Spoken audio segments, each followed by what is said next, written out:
Hello दोस्तों, नमस्कार। स्वागत है आपका हमारे यूट्यूब चैनल एजुकेशन अरीना में। दोस्तों, अब तक हमने प्रकाश का परावर्तन अपवर्तन समतलों पर पढ़ा था। आज हम पढ़ेंगे प्रकाश का अपवर्तन प्रिज्म पर। दोस्तों, जैसा कि आप स्क्रीन पे देख पा रहे होंगे कि एक आकृति दे रखी है त्रिभुज टाइप की, जो कि प्रिज्म है। एक प्रिज्म 3D टाइप का होता है, जिसकी मोटाई भी होती है। मतलब जो आकृति आपको यहाँ पे त्रिभुजाकार दिखाई दे रही है, उसकी कुछ मोटाई भी है। तो प्रिज्म होता क्या है, इसमें लिखा है कि इसकी परिभाषा में दे रखा है। प्रिज्म की परिभाषा जो है, किसी समान पारदर्शी माध्यम के उस भाग को प्रिज्म कहते हैं जो किसी झुके हुए दो समतल पृष्ठों के बीच स्थित होता है। समान पारदर्शी माध्यम मतलब कांच, मतलब पारदर्शी माध्यम होना चाहिए, तो कांच कांच का प्रिज्म होगा ये। तो किसी समान पारदर्शी माध्यम के उस भाग को प्रिज्म कहते हैं जो किसी झुके हुए दो समतल पृष्ठों के बीच स्थित होता है। देखिए, दो झुके हुए समतल पृष्ठ कहाँ हैं? ये देखिए, ये दो झुके हुए समतल पृष्ठों के बीच स्थित है। ये दो झुके हुए समतल, ठीक है। आगे हम बात करते हैं। इसमें परावर्तक अपवर्तक कोर होती है। अपवर्तक कोर हमारी ये है, ए से डी तक की दूरी अपवर्तक कोर है। और इसमें एक कोण थीटा दे रखा है, ये यहाँ पे कोण थीटा। तो ये जो कोण है, इसे अपवर्तक कोण कहते हैं। ये जो कोण है थीटा, इसे अपवर्तक कोण कहते हैं। और अपवर्तक पृष्ठ, ये अपवर्तक पृष्ठ का काम करती है। ये आपकी जो ये भुजाएं हैं, ये हैं अपवर्तक कोण, ठीक है। तो ये हो गया प्रिज्म। अच्छा, इसमें प्रिज्म के द्वारा जो अब प्रकाश का अपवर्तन होता है, प्रिज्म के द्वारा प्रकाश का अपवर्तन ही होता है। तो इसके बारे में आगे हम पढ़ेंगे। है क्या ये? श्वेत प्रकाश का वर्ण विक्षेपण। जो वर्ण विक्षेपण होता है, इसी प्रिज्म के द्वारा ही होता है। देखिए, जब कोई प्रकाश किरण प्रिज्म में से होकर गुजरती है तो वह अपने मार्ग से विचलित होकर आधार की ओर झुक जाती है। जब यह किरण सूर्य के सफ़ेद प्रकाश की हो तो झुकने के साथ साथ विभिन्न रंगों की किरणों में विभाजित भी हो जाती है। इस प्रकार विभिन्न रंगों के समूह को वर्णक्रम या स्पेक्ट्रम कहते हैं तथा श्वेत प्रकाश के रंगों में विभक्त होने की क्रिया को वर्ण विक्षेपण कहते हैं। मतलब जब कोई किरण, देखिए ये प्रिज्म है, जब कोई किरण प्रिज्म पे पड़ती है, ठीक है। देखिए, ये हमारा कोई प्रिज्म है। कोई श्वेत किरण यहाँ से आई, यहाँ टकराई इस बिंदु पे। इसका कुछ भाग तो सीधा चला गया, थोड़ा सा डाइवर्ट होके, और कुछ भाग एकदम डाइवर्ट हो गया प्रिज्म के आधार की समांतर, लगभग थोड़ा सा ऊपर नीचे। देखिए ये, तो ये क्या कर रहा है कि श्वेत प्रकाश की किरण जो आई, उसने प्रिज्म में होकर गुजरी। जो प्रिज्म के बाहर एक पर्दा लगा रखा था, उस पे जब इसको पाया गया तो वहाँ पे ये श्वेत प्रकाश की किरण कई रंगों की प्रकाश की किरणों में विभक्त हो गई, जिनमें से लाल, नारंगी, पीला, हरा, नीला, जामुनी, बैंगनी। मतलब इनको उल्टा पढ़ते हैं, आप लोगों ने पढ़ा होगा विबग्योर। ये VIVGYOR, red, orange, yellow, green, blue, indica, violet, ठीक है। तो प्रिज्म ये है, जब प्रिज्म से कोई श्वेत किरण गुजरती है तो अगर उसके बाद जो प्रिज्म से अंदर बाहर की तरफ जो किरणें निकलती हैं, तो उन्हें एक पर्दे पे जब हम लेंगे तो वो सात अलग अलग रंगों में विभक्त होती हुई दिखाई पड़ती हैं, ठीक है। तो आगे चलते हैं। प्रकाश का प्रकीर्णन, ठीक है। प्रकाश का प्रकीर्णन क्या है? प्रकाश का प्रकीर्णन, जब प्रकाश किसी ऐसे माध्यम से गुजरता है जिसमें धूल तथा अन्य पदार्थों के अत्यंत सूक्ष्म कण होते हैं, तो इनके द्वारा प्रकाश की सभी दिशाओं में प्रसारित हो जाता है। यह क्रिया प्रकाश का प्रकीर्णन कहलाती है। देखिए, जब प्रकाश सूर्य से आता है, जब सूर्य से आता है तो सूर्य से यहाँ तक आने में हवा के अणु से मिलते हैं। मतलब प्रकाश हवा के अणु से टकराता है, और तमाम धूल मिट्टी के कण होते हैं, और तमाम वायुमंडल में तमाम ऐसे छोटे छोटे अवरोध होते हैं जिनसे प्रकाश टकराता है, और टकराने के बाद वो वहीं फैलता हुआ महसूस होता है। ठीक है, वहीं फैल जाता है। और कुछ प्रकाश, जो प्रकाश वहाँ फैल जाता है वो वही होता है जो जिसकी तरंगदैर्घ्य सबसे कम होती है। जैसे कि नीले और वायलेट, मतलब नीला, बैंगनी, इस कलर की तरंगदैर्घ्य सबसे कम होती है, इस कारण ये बहुत जल्दी फैल जाता है। और बाकी के जो कलर हैं उनकी तरंगदैर्घ्य इतनी कम नहीं होती है, वो नीचे तक आते हैं, हमारी पृथ्वी तक आ पाते हैं। ठीक है, तो इसके क्या है, प्रकाश प्रकीर्णन पर आधारित कुछ घटनाएं, प्रकाश प्रकीर्णन पर आधारित कुछ घटनाएं। देखिए इसमें एक उदाहरण कई घटनाएं दे रखी हैं उदाहरण के तौर पे। जैसे पहली घटना है सूर्योदय एवं सूर्यास्त पर सूर्य का लाल दिखाई देना। देखिए सूर्योदय और सूर्यास्त जब होता है तो प्रकाश को ज़्यादा दूरी तय करनी पड़ती है पृथ्वी तक आने में। तो जब सूर्योदय और सूर्यास्त होता है तो उस टाइम जब ज़्यादा दूरी होती है तो ये नीले और बैंगनी रंग का प्रकाश अधिक फैल जाता है कि वहाँ से यहाँ तक नहीं आ पाता है। नीले और बैंगनी रंग का प्रकाश यहाँ तक कम आ पाता है क्योंकि दूरी अधिक हो जाती है तो वो फैल जाता है। तो फैलने के कारण हमें सूर्य हमें लाल दिखाई देता है, क्योंकि लाल रंग की तरंगदैर्घ्य सबसे अधिक होती है, वो फैलता नहीं है, वो दूर तक दिखाई देता है, इसलिए लाल रंग सब अधिक दिखाई देता है। दूसरा है इसमें आकाश का रंग नीला दिखाई देना। आकाश का रंग नीला क्यों दिखाई देता है? जैसा कि मैंने बताया नीला और बैंगनी कलर अधिक फैलते हैं। तो ये जब हम सूर्य से रोशनी आती है तो इनके मतलब ये प्रकाश बहुत जल्दी फैल जाता है, जिस कारण हमें आकाश नीला या बैंगनी दिखाई देता है, नीले और बैंगनी रंग के फैलने के कारण। खतरे का सिग्नल लाल होना।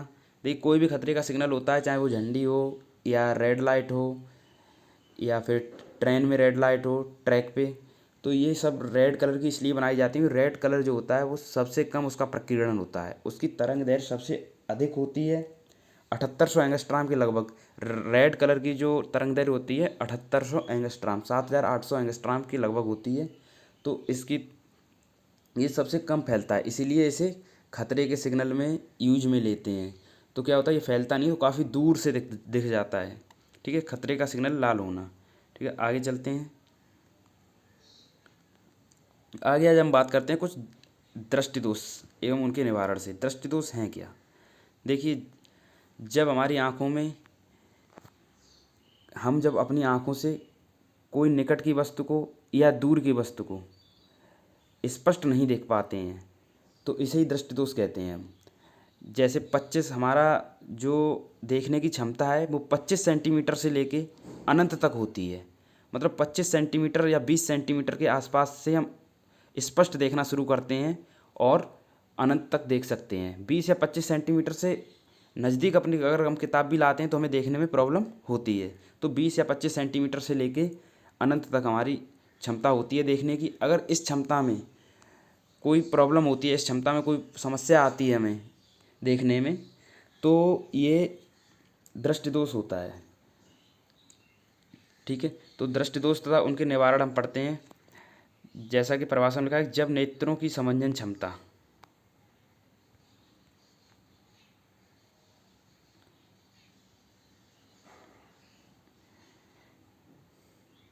देखिए जब नेत्रों की समंजन क्षमता क्षीण हो जाती है तब स्पष्ट दिखाई नहीं देता और दृष्टि धुंधली हो जाती है। इसे ही आँख का दृष्टि दोष कहते हैं। दृष्टि दोष में प्रतिबिंब रेटिना पर न बनकर इसके आगे या पीछे बनता है। नेत्र में दृष्टि दोष निम्न प्रकार के होते हैं। नंबर 1 निकट दृष्टि दोष, नंबर 2 दूर दृष्टि दोष, नंबर 3 जरा दूरदर्शिता, नंबर 4 अबिंदुकता, नंबर 5 वर्णांता अथवा वर्णाधार दृष्टि दोष। ठीक है, इन दोषों के निवारण हेतु लेंसों का उपयोग किया जाता है। इन दोषों को हम दूर करने के लिए लेंसों का उपयोग करते हैं, जैसे कि उत्तल लेंस हुआ, अवतल लेंस हुआ, इसके बारे में पीछे पढ़ चुके हैं।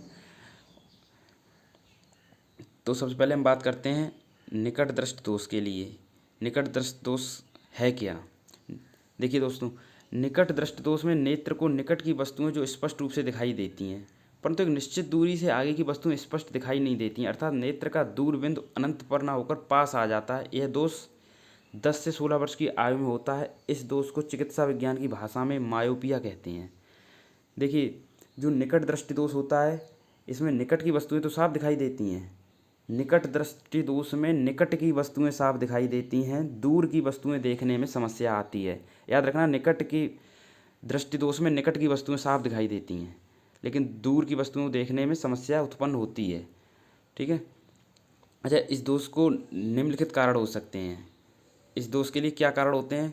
एक तो नेत्र लेंस की वक्रता बढ़ जाए तो उसकी फोकस दूरी कम हो जाती है, तो ये जो दोष उत्पन्न होता है। और नेत्र लेंस और रेटिना के बीच की दूरी बढ़ जाए अर्थात नेत्र के गोले में लंबापन आ जाए तो ये समस्या उत्पन्न होती है। ये समस्या अधिकतर 10 से 16 वर्ष की आयु में देखी जाती है। अच्छा, इसका निवारण क्या है? निवारण है कि इस दोष को दूर करने के लिए उचित फोकस दूरी के अवतल लेंस का प्रयोग करते हैं, ताकि इस लेंस तथा नेत्र की संयुक्त फोकस दूरी बढ़कर इतनी हो जाए कि प्रतिबिंब रेटिना पर बनने लगे। ठीक है, अवतल लेंस का प्रयोग करते हैं इसके लिए।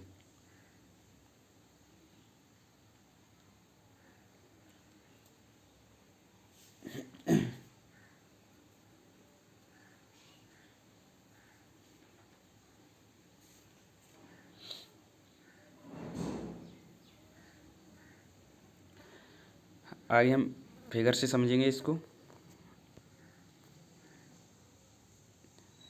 निकट दृष्टि दोष को मायोपिया भी कहते हैं दोस्तों, मायोपिया। ठीक है, फिगर थोड़ा उल्टा हो गया है, उत्तल लेंस वाला ये, हाँ ये आते हैं। देखिए, जब निकट दृष्टि दोष हो जाता है, जब निकट दृष्टि दोष हो जाता है दोस्तों, तो अवतल लेंस का हम प्रयोग करते हैं। जैसे कि इस चित्र में देखिए, दूर अनंत पर मतलब अनंत स्थित वस्तु आने वाली समांतर किरणें, जब हमें दूर से कोई किरणें आ रही हैं तो ये हमारे लेंस पे पड़ने के बाद इनका जो प्रतिबिंब है, ये प्रतिबिंब P, वो रेटिना से पहले बन रहा है। रेटिना आर हमारी पीछे है, कोई रेटिना हमारी यहाँ पे है, और लेकिन ये प्रतिबिंब पहले ही बन रहा है। नेत्र लेंस से होकर जब गुजरने के बाद प्रतिबिंब हमारा रेटिना से पहले ही बन रहा है, तो ये समस्या हमें निकट दृष्टि दोष की है। और इसे हम दूर कैसे करेंगे? हम नेत्र लेंस से पहले या नेत्र पे चश्मा जब लगाते हैं तो उसमें अवतल लेंस, उस चश्मे में अवतल लेंस का प्रयोग होगा। तो ये अवतल लेंस लगाया हमने, ये अवतल लेंस का प्रयोग किया, और अवतल लेंस से होकर किरणें जब गुजरी तो जब आँख के लेंस से गुजरी तो ये इनका प्रतिबिंब फिर रेटिना पर ही बना जाके, रेटिना पर ही बना जाके, तो ये लेंस लगा के हम इस दृष्टि दोष को दूर करते हैं। निकट दृष्टि दोष को हम अवतल लेंस लगाकर दूर करते हैं। निकट दृष्टि दोष में निकट की वस्तुएं साफ दिखाई देती हैं, दूर की वस्तुएं साफ दिखाई नहीं देती हैं। ठीक है, आगे चलते हैं हम।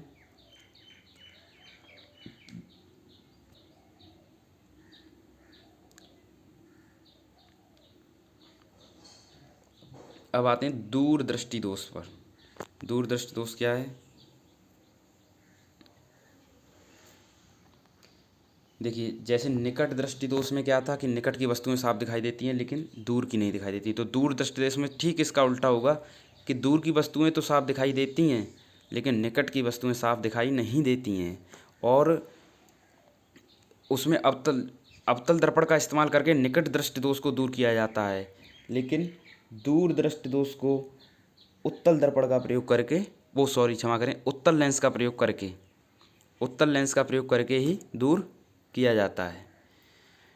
ठीक है, तो दूर दृष्टि दोष के क्या है पढ़ते हैं। देखिए, दूर दृष्टि दोष की परिभाषा क्या है? इस दोष में नेत्र को दूर की वस्तुएं तो स्पष्ट दिखाई देती हैं परंतु पास की वस्तुएं स्पष्ट दिखाई नहीं देती हैं, इसे दूर दृष्टि दोष कहते हैं। इसमें नेत्र का निकट बिंदु 25 सेंटीमीटर पर ना होकर दूर खिसक जाता है। इस दोष को चिकित्सा विज्ञानी भाषा में हाइपरमेट्रोपिया कहते हैं। ठीक है, इसे हाइपरमेट्रोपिया भी कहते हैं दूर दृष्टि दोष को, और निकट दृष्टि दोष को मायोपिया भी बोलते हैं। ठीक है, जैसा कि मैंने बताया कि दूर दृष्टि दोष में दूर की वस्तुएं तो साफ दिखाई देती हैं लेकिन नज़दीक की वस्तुएं साफ दिखाई नहीं देती हैं, और इसको ठीक करने के लिए हम उत्तल लेंस का प्रयोग करते हैं। उत्तल लेंस को जब हम अपने चश्मे में यूज करते हैं तो हमें फिर दूर की नज़दीक की वस्तुएं भी साफ और साफ दिखाई देती हैं। ठीक है, दूर दृष्टि दोष के कारण क्या हैं? देखिए, दूर दृष्टि दोष के कारण है नेत्र लेंस की वक्रता का कम हो जाना। नेत्र लेंस की वक्रता का कम हो जाना अर्थात वक्रता त्रिज्या अधिक हो जाना, परिणामस्वरूप नेत्र लेंस की फोकस दूरी बढ़ जाती है। और दूसरा है इसका नेत्र लेंस के गोले का व्यास कम हो जाना अर्थात नेत्र लेंस तथा रेटिना के बीच की दूरी कम हो जाती है, जिससे निकट स्थित वस्तुओं को प्रतिबिंब रेटिना के पीछे बिंदु P पर बनता है। उसमें क्या था कि प्रतिबिंब इसमें दूरदृष्टि दोष में प्रतिबिंब रेटिना के पीछे बनता है जाके, जबकि निकट दृष्टि दोष में रेटिना के पहले बनता है प्रतिबिंब। तो इसके निवारण के मैंने निवारण बता ही दिया है कि हम इसका उत्तल लेंस लगाकर इसका निवारण कर सकते हैं। आगे चित्र से समझ लेते हैं इसको। देखिए,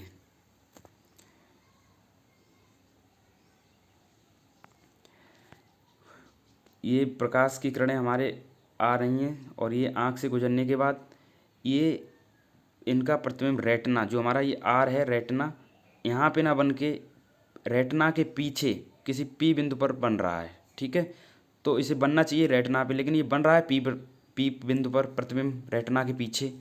तो इसके ठीक करने के लिए हम आँख से पहले या नेत्र लेंस से पहले ये उत्तल लेंस का प्रयोग करते हैं। ये उत्तल लेंस जब हम लगाते हैं तो इससे होकर जाने वाली किरणें हमारी आँखों से होकर जाती हैं फिर, और आँखों से होकर जाती हैं तो फिर इनको हम रेटिना पर ही इनका प्रतिबिंब बनता है, रेटिना पर ही। और जब रेटिना पर प्रतिबिंब बनता है तो हमें चीज़ें फिर नज़दीक की भी अच्छी दिखाई देती हैं। ठीक है, तो सबसे पहले मैं आपको बता दूं कि निकट दृष्टि दोष में निकट की वस्तुएं साफ दिखती हैं, दूर दृष्टि दोष में दूर की वस्तुएं साफ दिखती हैं। निकट दृष्टि दोष में को मायोपिया भी कहते हैं और दूर दृष्टि दोष को हम हाइपरमेट्रोपिया भी कहते हैं। ठीक है, और निकट दृष्टि दोष को अवतल दर्पण का इस्तेमाल करके दूर किया जा सकता है, जबकि दूर दृष्टि दोष को उत्तल दर्पण का इस्तेमाल करके ठीक किया जा सकता है। ठीक है दोस्तों, निकट दृष्टि दोष में रेटिना से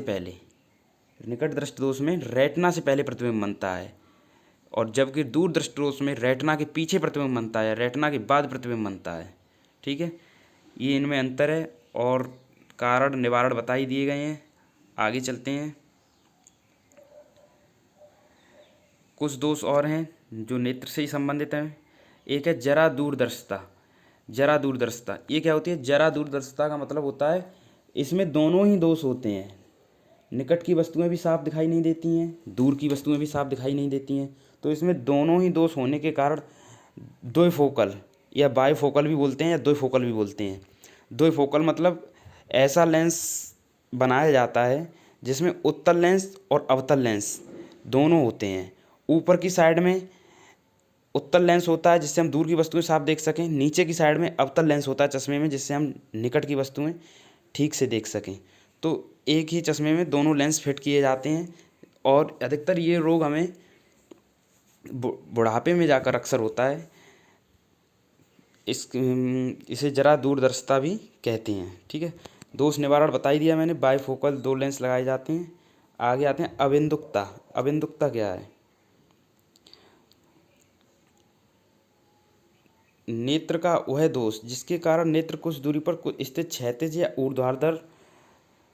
ऊर्ध्वाधर रेखाओं को एक साथ स्पष्ट नहीं देख पाता, अबिंदुकता कहलाता है। इस दोष का कारण कार्निया का पूर्णतः गोल न होना, अर्थात कार्निया के एक तल में उसकी वक्रता अधिक तथा दूसरे तल में कम हो जाती है। इस दोष के निवारण हेतु चश्मों में बेलनाकार लेंसों का उपयोग किया जाता है। अच्छा, अबिंदुकता जो होती है ना, वो उसमें हम ये स्पष्ट नहीं कर पाते हैं कि ये बस क्षैतिज है या ऊर्ध्वाधर है, खड़ी है या लेटी हुई है। मतलब वस्तु अगर सामने है कोई तो ये हम अंदाज़ा नहीं लगा पाते हैं कि ये खड़ी हुई है या लेटी हुई स्थिति में है ये वस्तु। तो इसके लिए हम एक बेलनाकार लेंस का प्रयोग करते हैं। ठीक है, नेक्स्ट वर्णांता दृष्टि दोष। नेत्र में यह दोष होता है जिसके कारण मनुष्य कुछ निश्चित रंगों में अंतर नहीं कर पाता है। वर्णांता के नेत्रों में उन शंकुशैलों की कमी होती है जो रंगों के लिए सुग्राही होते हैं। यह दोष एक आनुवंशिक दोष है जो जन्मजात होता है, इसका कोई उपचार भी नहीं है। जिन व्यक्तियों में दोष होता है वे सामान्यतः देख तो ठीक सकते हैं परंतु विभिन्न रंगों में अंतर नहीं कर सकते हैं। अच्छा, वर्णांता होता है ये एक तो माता पिता से बच्चों में होता है, अगर किसी के माता पिता को है तो बच्चों में होगा वो। ये एक तरह से जन्मजात या आनुवंशिक कहें, आनुवंशिक रोग है। और इस इस रोग के रोगी को रंगों को पहचानने में काफ़ी प्रॉब्लम होती है, वो रंगों को नहीं पहचान पाते हैं। इसी वजह से ट्रैफिक सिग्नल पर या रेलवे में बर्नाता वाले रोगी को नौकरी नहीं दी जाती है, क्योंकि ये जब रंगों को नहीं पहचान पाएंगे तो ये मुश्किल खड़ी हो जाएगी वहाँ पर। जब ये लाल और हरे में भेद नहीं कर पाएंगे तो ये बहुत ही प्रॉब्लम क्रिएट हो जाएगी वहाँ पे। तो इस कारण बर्नाता से पीड़ित व्यक्ति को ऐसी नौकरी नहीं दी जाती है। आगे इसमें कह रहा है कि रंगों के लिए सुग्राही होते हैं। इनके कुछ शंकु सेल जो होते हैं, आँख में एक शंकु सेल होते हैं, वो डैमेज हो जाते हैं या यूँ कहें कमी हो जाती है किसी कारण। तो इस वजह से ये रंगों को पहचानने में प्रॉब्लम होती है, जिस वजह से ये बर्नाता रोग होता है आँखों के। तो आज हमने ये रोगों के बारे में और प्रिज्म द्वारा अपवर्तन और इसके अलावा प्रकीर्णन पढ़ा। इसके आगे आपका आज ये यूनिट लगभग समाप्त हो गया है। प्रकाश, इससे संबंधित आपको और वीडियो अगर देखनी है तो डिस्क्रिप्शन बॉक्स में जाके वहाँ से आप लिंक पे क्लिक करके और वीडियो देख सकते हैं। पहले भी इसकी 6 वीडियो बना चुका हूँ मैं। और आपको हमारा चैनल पसंद आ रहा है, वीडियो पसंद आ रहे हैं तो चैनल को लाइक और सब्सक्राइब अवश्य कीजिए। ठीक है दोस्तों, बहुत बहुत धन्यवाद आपका।